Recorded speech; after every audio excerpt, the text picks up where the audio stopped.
Hi, I'm Jimi Hendrick, and this is episode 153, Not So Clean Getaway, on Empower Your Pattern. Did you know that there are success patterns to help you receive more? To help you live and enjoy a better and extraordinary life? Well, I'm Jimi Hendrick, self-published author, Success, Confidence, and Thrive Coach. I'm a member of the Church of Jesus Christ of Latter-day Saints, and I'm here to teach you these success principles. Let's go. You have it all planned out. A perfect weekend, a perfect vacation. Everything's doing well so far. And then you get sucked back into the reactiveness of the world. Could have been nowadays, could have been back in the late 1990s. Yeah, I'm going to connect those two together right now to teach a valuable lesson. So get ready.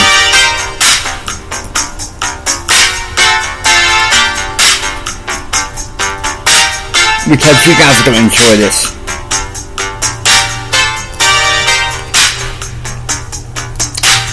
October 1998. Chris and I have been living for 3 months with this couple, Mark and Stephanie. And oh, what a tangling world we live.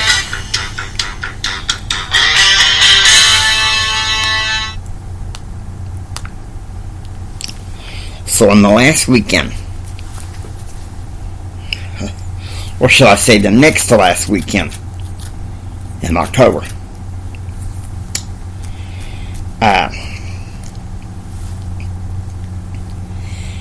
Chris's aunt decides to take us to have dinner and spend the night at her house so we could go to a voters forum put on by the National Federation of the Blind.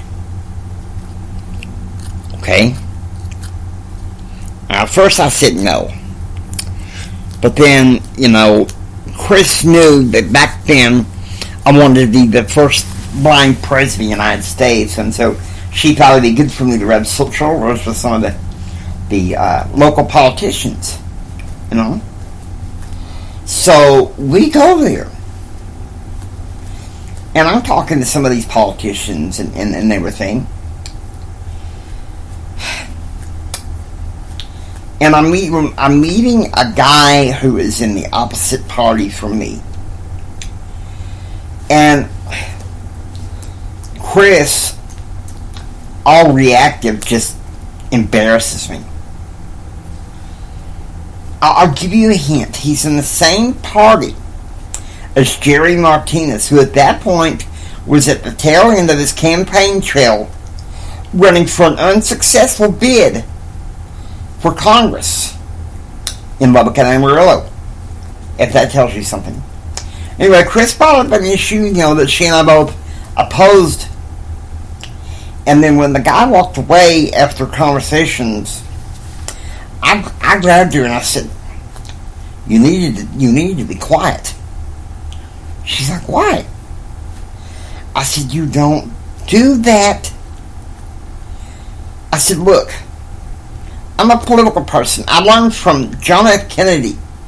You don't sit there and try to debate politicians and people that you agree with unless it's a civilized, agreed upon forum, where it doesn't get all hairy and reactive, which is, to be honest with you, nowadays seems few and far between. I'm sad to say. Anyway, afterwards, the forum, we took shuttle buses to a super district place, where multiple people could go and vote. And Chris got, I think, a conditional ballot. Of course, we voted for different parties as far as, Congress and the other elections. I'm not going to go into particulars. Chris had switched from one party to the other. But I came back and I thought, well, even though Chris and I disagree still on a few things, maybe we have an understanding. But I didn't realize the night that we were having dinner in her aunt's house, the handwriting was on the wall. Because I discovered it that Sunday when we went to church. She and I got into a bad argument over Stephanie. In the middle of the church service, she was that reactive. I was never so embarrassed. And when Mark found out, he blew his top. It's all your fault, Jimmy.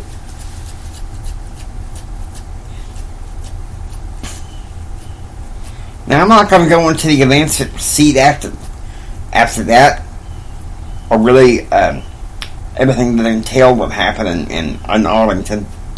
As harrowing as it was, I spent 9 months in inner city Arlington between May of 1998 and February of 1999 with some pretty interesting and harrowing circumstances. There were drug dealers on either side of my apartment.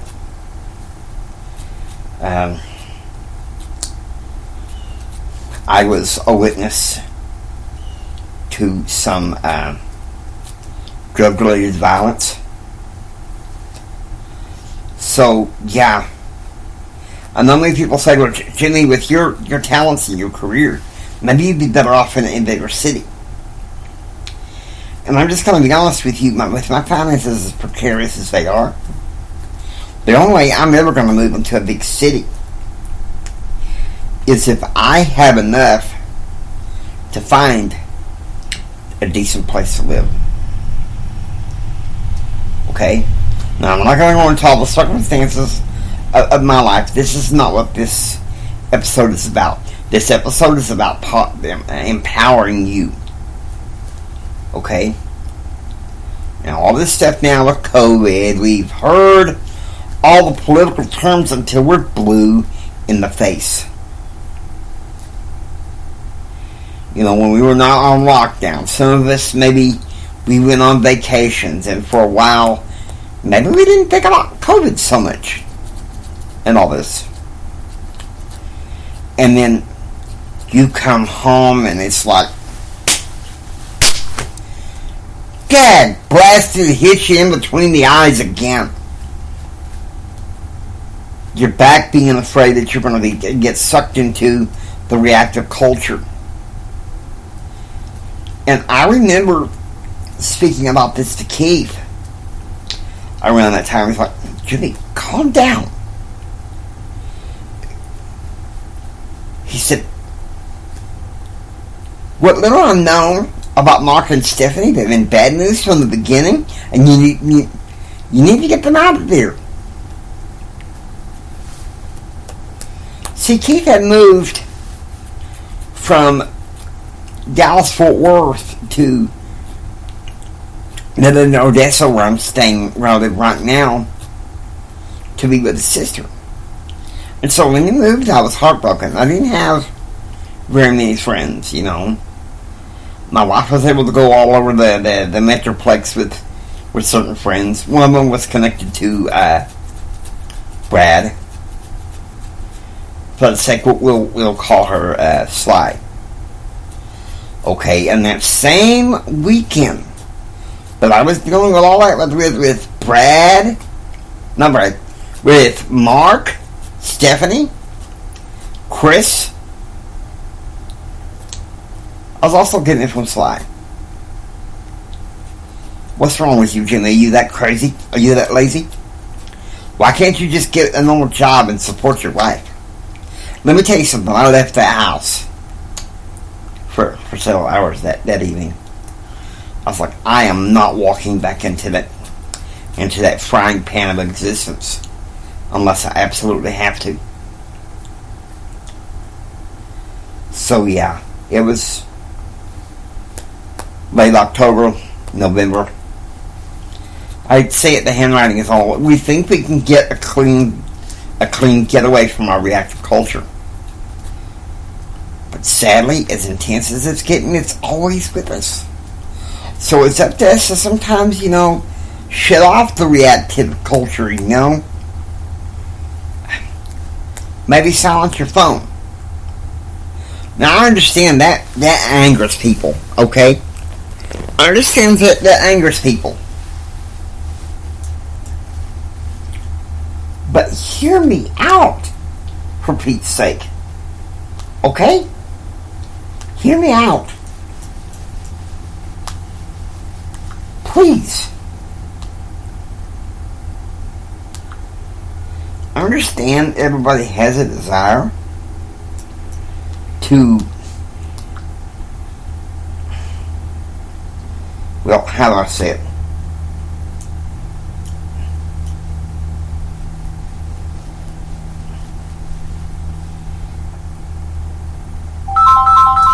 There we go.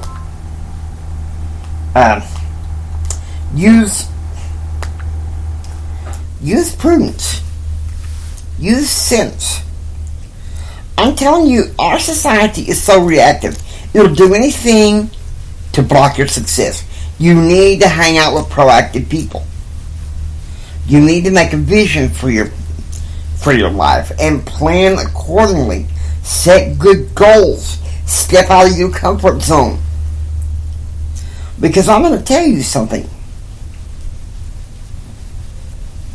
In May of 1998, I stepped out of what I believe was the heaven of living in a gated apartment complex near Texas Tech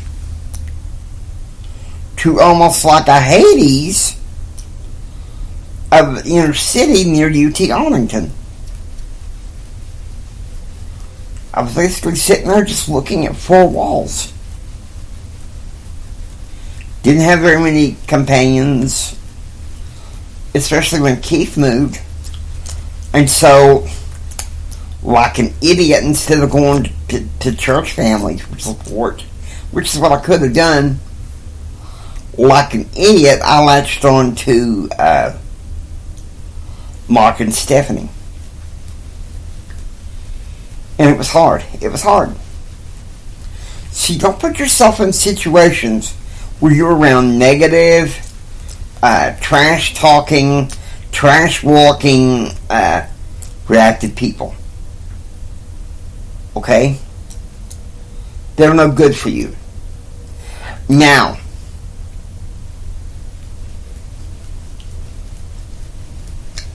I'm going to tell you this.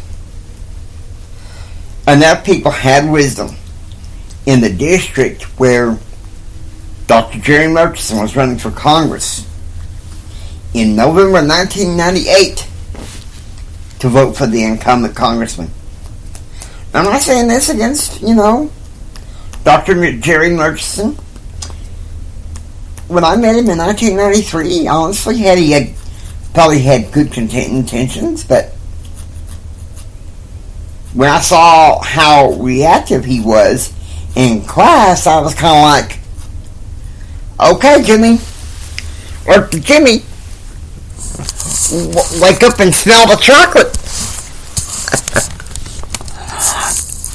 Now, I hope you enjoy listening to Empower Your Pattern 2.0. If you like what you hear, please subscribe, become a part of the Empower Your Pattern family. This is Jimmy Henrik saying until next time, don't just sit there and take it. Build your dreams so you can take it. Do what others don't so you can be what others won't. Do what others don't so you can have what others can't. Choose, act, and pursue happiness. And God bless you.